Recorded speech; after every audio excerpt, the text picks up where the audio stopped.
नमस्कार, मैं शिवानी। बिहारी न्यूज में आपका स्वागत है। आज है 1 सितंबर। खबरों की ओर बढ़ने से पहले एक नजर सुर्खियों पर।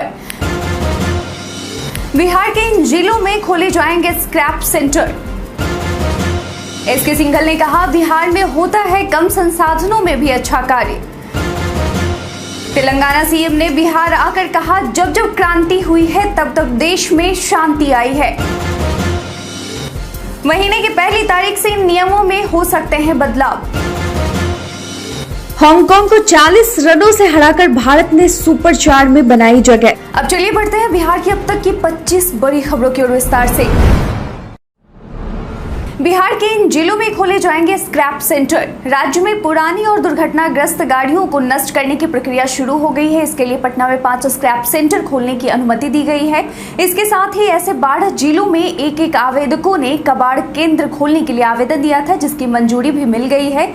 इसमें समस्तीपुर, सिवान, भागलपुर, दरभंगा, नालंदा, लखीसराय, पूर्णिया, बांका, गोपालगंज, कटिहार, मधुबनी, सहरसा और मधेपुरा शामिल है। आपको बताते चले कि गाइडलाइन के मुताबिक कोई भी व्यक्तिगत या फर्म, सोसाइटी या ट्रस्ट के जारी वाहन कबाड़ सेंटर खोल सकता है। हालांकि इसके लिए केंद्रीय प्रदूषण कंट्रोल बोर्ड से इजाजत लेनी होगी। वहीं स्क्रैप सेंटर को नष्ट किए जाने वाले वाहनों का रिकॉर्ड 3 माह तक रखना होगा। इसके बाद इस डेटा को सरकार को देना होगा।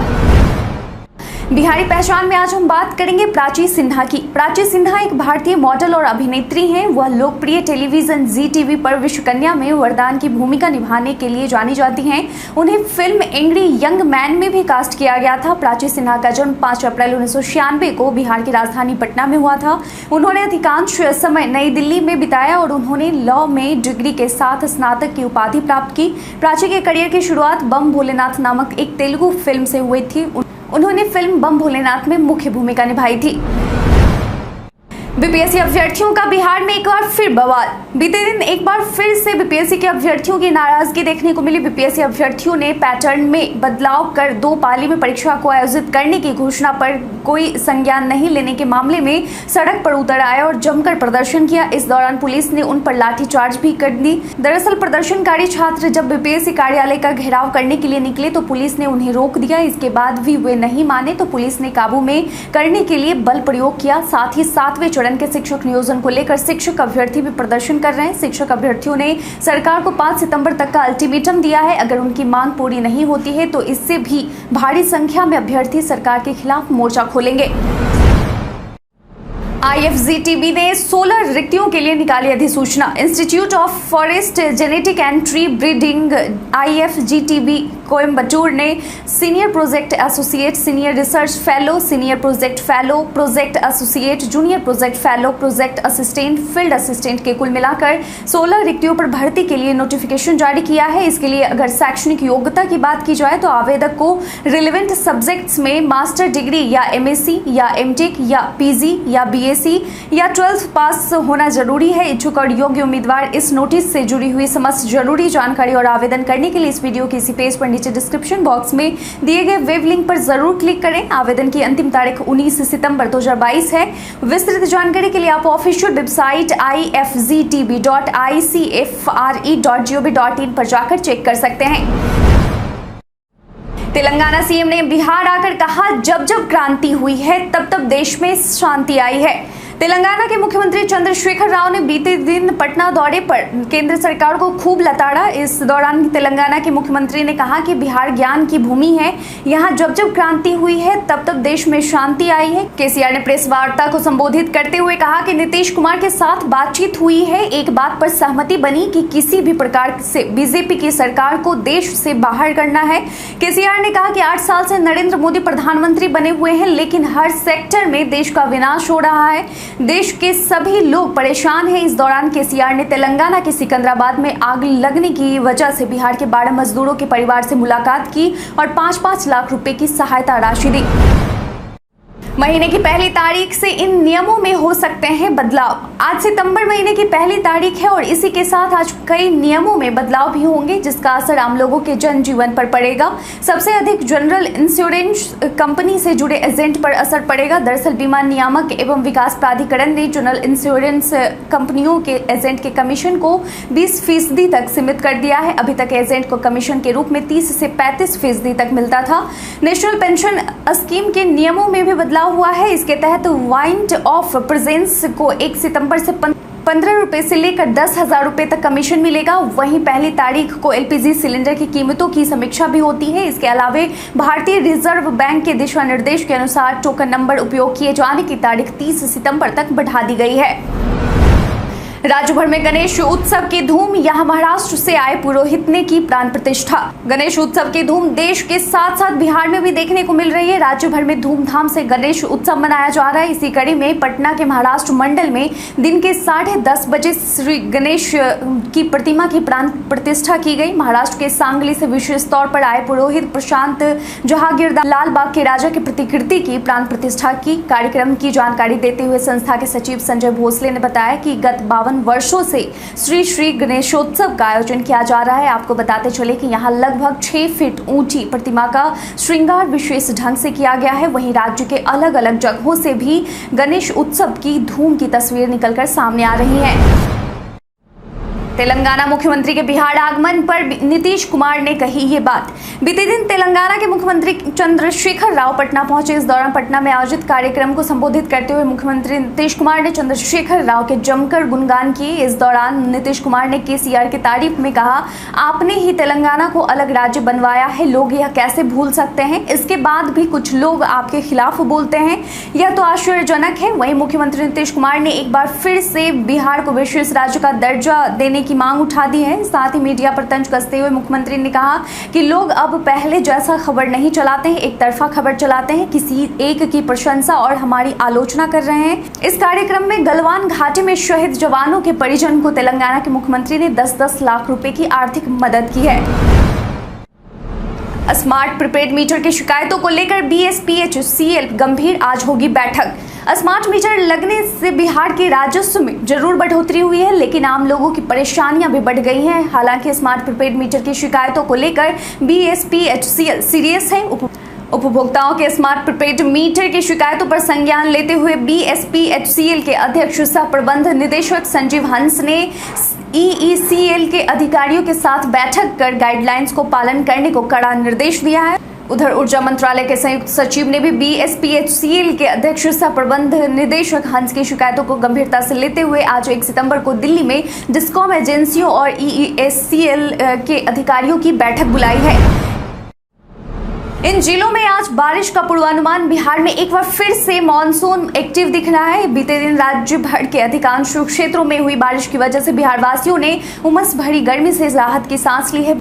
बिहार की बात करें तो अगले 3 दिन तक कई राज्यों में गरज चमक के साथ बारिश होगी। मौसम विभाग के अनुसार आज राज्य में आंशिक रूप से बादल छाए रहने के साथ कुछ जगहों पर हल्की बारिश या बूंदाबांदी हो सकती है। इनमें पश्चिम चंपारण, पूर्वी चंपारण, सीतामढ़ी, शिवहर, मुजफ्फरपुर, दरभंगा, मधुबनी, सुपौल, मधेपुरा, अररिया, किशनगंज, पूर्णिया और कटिहार जिला शामिल है। मौसम विभाग के द्वारा इन जिलों के लिए येलो अलर्ट जारी किया गया है।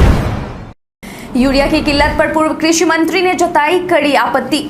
राज्य भर में अभी खरीफ फसलों के लिए यूरिया की किल्लत चल रही है। महागठबंधन की सरकार यूरिया की किल्लत का दोष केंद्र सरकार पर मढ़ रही है, तो वहीं विपक्ष इसका आरोप नीतीश सरकार पर लगा रही है। दरअसल एनडीए सरकार में बिहार सरकार के कृषि मंत्री रह चुके अमरेंद्र प्रताप सिंह ने केंद्र सरकार पर आरोप मढ़ने को लेकर कड़ी आपत्ति जताई है। पूर्व कृषि मंत्री ने कहा कि केंद्र पर दोष देना आसान काम है। हम लोगों ने जीरो टॉलरेंस नीति का पालन किया है। जितनी कीमत तय है उसको डिस्प्ले करें और उतनी कीमत पर बेचने का आदेश दिया। पूर्व मंत्री ने कहा कि खरीफ के समय हम लोगों ने केंद्र सरकार के साथ बैठक की और आपूर्ति को सुनिश्चित कराया। इसके बाद भी मौजूदा नीतीश सरकार के मंत्री केंद्र सरकार पर कम आपूर्ति का दोष दे रहे हैं। तेजस्वी यादव बोले, जांच एजेंसियों को प्रतिशोध का एक उपकरण बना दिया गया है। जिस तरह से बीते 26 अगस्त को सीबीआई ने राजद के 25 ठिकानों पर छापेमारी की है, उससे राजद के कई नेताओं की मांग थी कि सीबीआई की एंट्री बिना सरकार की परमिशन से नहीं होगी।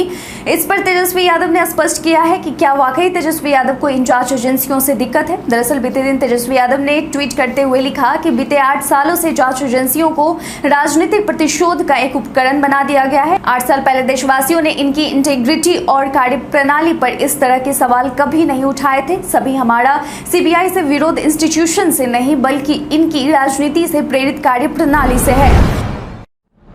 सुशील मोदी का नीतीश केसीआर पर तंज, 2 दिवस स्वप्न देखने वालों का मिलन। बीते दिन तेलंगाना के मुख्यमंत्री चंद्रशेखर राव बिहार दौरे पर आए और मुख्यमंत्री नीतीश कुमार से मुलाकात की। नीतीश कुमार और केसीआर की मुलाकात को लेकर चर्चाएं तेज थीं। इस बीच पूर्व डिप्टी सीएम सह भाजपा नेता सुशील मोदी ने नीतीश कुमार और केसीआर पर तंज कसते हुए कहा कि दोनों नेताओं के बीच प्रस्तावित बैठक 2 दिवस स्वप्न देखने वालों का मिलन है।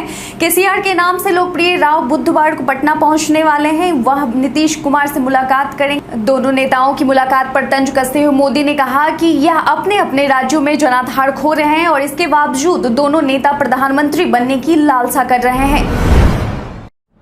मनियार मठ इस वजह से है बेहद खास। बिहार में कई दर्शनीय, ऐतिहासिक और तीर्थ स्थल मौजूद हैं जो कि आपके बिहार पर्यटन को यादगार बना सकते हैं। उन्हीं में से एक है मनियार मठ। राजगीर की घाटी के अंदर मनियार मठ एक प्रमुख स्थान है। सोनभंजार गुफाओं के रास्ते में आंतरिक शहर के बाड़े के लगभग केंद्र में स्थित इस मठ का पुरातात्विक महत्व है। यह गर्म पानी के झरने से 1 किलोमीटर की दूरी पर स्थित है। जैन साहित्य में मनियार मठ को रानी चेलन्ना और शीलभद्र का निर्माण कूप भी कहा जाता है। अजातशत्रु की माता चेलन्ना विदेह यानी वैशाली की राजकुमारी थी। मनियार मठ को बौद्ध काल के यज्ञ का स्थान भी माना जाता है। यह बेलनाकार ईंटों से बना है। यह गुप्त काल की कला का अद्भुत उदाहरण है। शमीम अहमद ने संभाला कानून मंत्रालय का कार्यभार। महागठबंधन की सरकार में कानून मंत्री बनाए गए कार्तिक सिंह से कानून मंत्रालय की जिम्मेदारी लेकर गन्ना मंत्री शमीम अहमद को दे दी गई है। वहीं गन्ना मंत्रालय शमीम अहमद से लेकर कार्तिक सिंह को सौंपी गई है। दरअसल महागठबंधन सरकार में जब से कार्तिक सिंह को कानून मंत्री बनाया गया तभी से ही वो विवादों में घिरे हुए थे। विपक्ष उन पर दागी होने का आरोप लगा रहे थे। इसी को देखते हुए उन्हें पद से हटाने की मांग होने लगी। इस बीच नीतीश तेजस्वी की सरकार ने बड़ा फैसला लेते हुए कानून मंत्रालय शमीम अहमद को सौंप दी है। यहाँ बीते दिन शमीम अहमद ने कानून मंत्रालय का कार्यभार संभाला और नीतीश तेजस्वी को धन्यवाद अदा किया और कहा कि मुझे कानून मंत्री के योग्य समझने के लिए धन्यवाद। हमारी प्राथमिकता होगी कि बिहार सरकार और नीतीश कुमार की जीरो टॉलरेंस की नीति को अच्छी तरह से पालन करवाना। काम करने वालों के लिए कोई चुनौती नहीं होती है।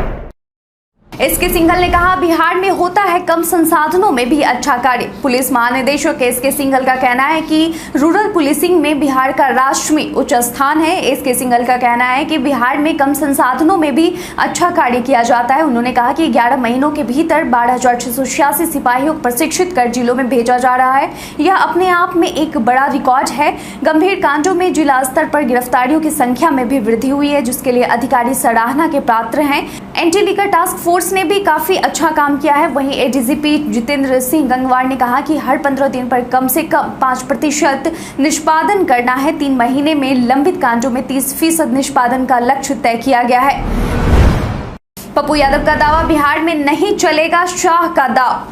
जाप सुप्रीमो पप्पू यादव का दावा है कि अमित शाह जो जातिवाद का जहर घोलने बिहार में आ रहे हैं, वो दाव बिहार में नहीं चलने वाला है। दरअसल अमित शाह का अगले महीने सितंबर में बिहार के दौरे का कार्यक्रम लगभग तय हो गया है, जिसके बाद बिहार में सियासी हलचलें बढ़ गई हैं। इस पर तंज कसते हुए पप्पू यादव ने कहा कि अमित शाह का जादू बिहार में चलने वाला नहीं है, क्योंकि सीमांचल और कोसी कंप्लीट रूप से ओबीसी, दलित, माइनॉरिटी, कमजोर तबके, ऐसे लोगों की संख्या बहुत अधिक है जो आपकी आइडियोलॉजी वाले राजनीति से मेल नहीं खाता है। पप्पू यादव ने कहा कि जो माइनॉरिटी, दलित, यादव या अन्य लोग विचार आपके विचारधारा से मेल नहीं खाता है, आप सीमांचल के दौरे पर वही अपनी पुरानी राग को अपनाएंगे।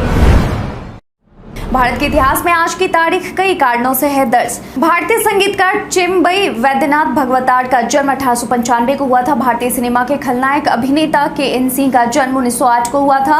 भारतीय क्रिकेटर माधव मंत्री का जन्म 1921 को हुआ था। मशहूर पटकथा लेखक, नाट्य निर्देशक, कवि और अभिनेता हबीब तनवीर का जन्म 1923 को हुआ था। हिंदी के कवि और गजलकार दुष्यंत कुमार का जन्म 1933 को हुआ था। भारत के राजनीतिज्ञों में से एक P.A. संगमा का जन्म 1947 को हुआ था। भारतीय अभिनेत्री पद्मा लक्ष्मी का जन्म 1970 को हुआ था।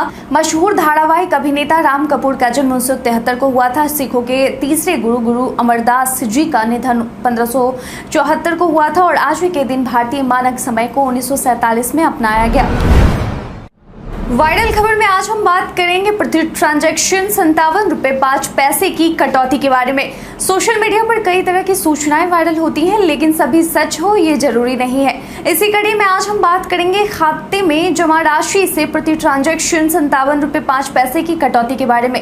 दरअसल एक वायरल खबर में यह दावा किया जा रहा है कि बचत खाते में वर्ष में 40 ट्रांजैक्शन से अधिक होने पर जमा राशि से प्रति ट्रांजैक्शन 57 रुपए 5 पैसे की कटौती की जाएगी और एटीएम से 4 बार से अधिक पैसा निकालने पर कुल 173 रुपए काट लिए जाएंगे, जो कि बिल्कुल गलत है। पीआईबी फैक्ट चेक द्वारा किए गए ट्वीट में कहा गया है कि ये दावे फर्जी हैं। एसबीआई ने ट्रांजैक्शन के नियमों में कोई बदलाव नहीं किया है। जीतन राम मांझी की पार्टी के नेता ने अखिलेश यादव से की मुलाकात। लोकसभा चुनाव 2024 को लेकर अभी से ही सियासत तेज हो गई है। राजनीतिक पार्टियों की तरफ से लगातार बयान सामने आ रहे हैं। इधर तेलंगाना के मुख्यमंत्री के चंद्रशेखर राव की मुलाकात बिहार के मुख्यमंत्री नीतीश कुमार के साथ हुई है, जिसके बाद से देश की सियासत में चर्चा तेज हो गई है। वहीं दूसरी ओर जीतन राम मांझी की पार्टी के नेता उत्तर प्रदेश के पूर्व मुख्यमंत्री अखिलेश यादव से मुलाकात कर रहे हैं। बता दें कि पिछले दिनों हम के राष्ट्रीय प्रधान महासचिव दानिश रिजवान ने अखिलेश यादव से मुलाकात की। बताया जा रहा है कि इन दोनों नेताओं की मुलाकात महागठबंधन को मजबूत करने को लेकर हुई है। साथ ही इन दोनों नेताओं के बीच में देश में चल रहे राजनीतिक हालात पर भी चर्चा हुई है। साथ ही यह भी कहा जा रहा है कि आने वाले दिनों में लखनऊ में हम की राष्ट्रीय कार्यकारिणी की बैठक भी हो सकती है। डाकघर से घर बैठे बनवाए पासपोर्ट। बिहार में डाक विभाग ने पासपोर्ट बनवाने वाले लोगों को बड़ी सौगात दी है। बता दें कि प्रदेश के सभी जिलों में पासपोर्ट सेवा केंद्र की स्थापना कर दी गई है, जिससे कि आम लोगों को इसका सीधा लाभ मिलने वाला है। बताया जा रहा है कि सीमांचल और मिथिलांचल के लोगों में विदेश जाने वालों की संख्या में बढ़ोतरी देखी जा रही है, जिसके बाद से पोस्टल विभाग ने प्रदेश में पासपोर्ट बनाने को लेकर अपनी सक्रियता दिखाना शुरू कर दिया है। अगर आप भी पासपोर्ट बनवाने के लिए अप्लाई करना चाहते हैं तो आपको सबसे पहले पासपोर्ट सेवा के ऑनलाइन पोर्टल पर जाना होगा, जहां पर नई पासपोर्ट के ऑप्शन को चुनना होगा। यहां आपसे नजदीकी पासपोर्ट ऑफिस में पोस्ट ऑफिस का चुनाव करना होगा। इसके बाद आप तय समय पर नजदीकी पासपोर्ट ऑफिस में जाकर अपना डॉक्यूमेंट की जांच करवा सकते हैं। अनचाहे संदेशों से बचने के लिए एडमिन को मिलेगी ये सुविधा। मेटा के स्वामित्व वाले मैसेजिंग प्लेटफॉर्म व्हाट्सएप पर एक नया फीचर आ गया है, जो ग्रुप एडमिन्स को सभी के लिए संदेशों को हटाने की क्षमता प्रदान करेगा। कुछ दिन पहले ही प्लेटफॉर्म ने गूगल प्ले बीटा प्रोग्राम के माध्यम से एक नया अपडेट जारी किया था, जो वर्जन को 2.22.17.12 तक ला रहा है और इससे ग्रुप एडमिन को डिलीट फॉर एवरीवन की सुविधा मिलेगी। अब ग्रुप एडमिन सभी के लिए कोई भी मैसेज हटा सकता है। गिरफ्तारी के बाद बिगड़ी KRK की तबीयत। अपने बयानों की वजह से हमेशा विवादों में रहने वाले कमाल आर खान उर्फ KKR को मुंबई हवाई अड्डे से 2020 में कुछ विवादास्पद ट्वीट करने के मामले में गिरफ्तार किया गया। इसके बाद मंगलवार को कमाल राशिद खान को 14 दिनों की न्यायिक हिरासत में भेज दिया गया। गिरफ्तारी के बाद कमाल आर खान की तबीयत अचानक बिगड़ गई, जिसके बाद उन्हें मुंबई के शताब्दी हॉस्पिटल में भर्ती कराया गया है। न्यूज एजेंसी ANI के मुताबिक कमाल आर खान को गिरफ्तारी के बाद सीने में दर्द उठा, जिसकी वजह से उन्हें मुंबई के शताब्दी अस्पताल में ले जाया गया। हांगकांग को 40 रनों से हराकर भारत ने सुपर 4 में बनाई जगह। रोहित आर्मी ने बीते दिन खेले गए एशिया कप 2022 के चौथे मुकाबले में हांगकांग को 40 रनों से हराकर सुपर 4 में जगह पक्की कर ली है। भारत ने पहले बल्लेबाजी करते हुए सूर्य कुमार यादव और विराट कोहली के अर्धशतक की बदौलत हांगकांग के सामने 193 रनों का लक्ष्य रखा। इसके जवाब में हांगकांग ने आखिरी तक लड़ाई जारी रखी, लेकिन निर्धारित 20 ओवर में 5 विकेट खोकर 152 रन ही बना सकी। यह मैच विराट के फैंस के लिए भी बेहद अहम रहा, क्योंकि मैच में विराट ने 44 गेंदों में अर्धशतकीय पारी खेलते हुए 59 रन बनाकर नाबाद लौटे। बिहार में मिले कोविड-19 के 150 से भी कम मामले। बिहार में बीते दिन के पिछले 24 घंटे में कुल मिलाकर 133 कोरोना के नए मामलों की पुष्टि हुई है, जिसके बाद बिहार में एक्टिव मरीजों की संख्या 856 पर पहुंच गई है। इसके साथ ही अगर हम प्रभावित जिलों की बात करें तो अररिया में 5, बेगूसराय में 1, भागलपुर में 26, भोजपुर, गया, गोपालगंज और दरभंगा में 1, पूर्वी चंपारण और जहानाबाद में 2, कटिहार में 1, मधेपुरा 2, मधुबनी 1, मुंगेर 7, मुजफ्फरपुर 9, नालंदा और नवादा 1, पटना में सबसे अधिक 41 मामलों की पुष्टि हुई है। पूर्णिया में 1, रोहतास, सहरसा, समस्तीपुर में 2, सारण में 17, सीतामढ़ी, सिवान, सुपौल में 1 और वैशाली में 2 मामलों की पुष्टि हुई है। वहीं एक ऐसे मरीज की रिपोर्ट भी कोरोना पॉजिटिव आई है जो दूसरे राज्य के हैं, लेकिन कोरोना सैंपल बिहार में कलेक्ट किया गया है। इसके साथ ही बीते दिन के पिछले 24 घंटे में कुल मिलाकर 92,549 सैंपल की जांच की गई है। इस दौरान 126 मरीज ठीक होकर घर भी वापस लौटे हैं। बीते दिन हमारे द्वारा पूछे गए सवाल का आप लोगों में से बहुत लोगों ने अपना जवाब में कमेंट सेक्शन में लिखकर दिया था। जिन्होंने पूछे गए सवाल का जवाब दिया उनके नाम है रविशंकर, सुशी पटेल, रंजीत सिंह, योगेंद्र कुमार, नीलम कुमारी, जितेंद्र ठाकुर, पंकज कुमार, बाबूलाल राय, काव्या सिंह और कुलदीप कुमार। इसके साथ ही बढ़ते हैं आज के सवाल की ओर। आज का सवाल है कि क्या आप अपने क्षेत्र की पुलिसिंग व्यवस्था से संतुष्ट हैं या नहीं? अपना जवाब में कमेंट सेक्शन में लिखकर जरूर बताएं। आज के लिए बस इतना ही। बिहार की तमाम खबर के साथ बने रहने के लिए देखते रहें बिहारी न्यूज। और साथ ही अगर आप YouTube से देख रहे हैं तो चैनल को सब्सक्राइब करना और Facebook से देख रहे हैं तो पेज को लाइक करना ना भूलें। धन्यवाद।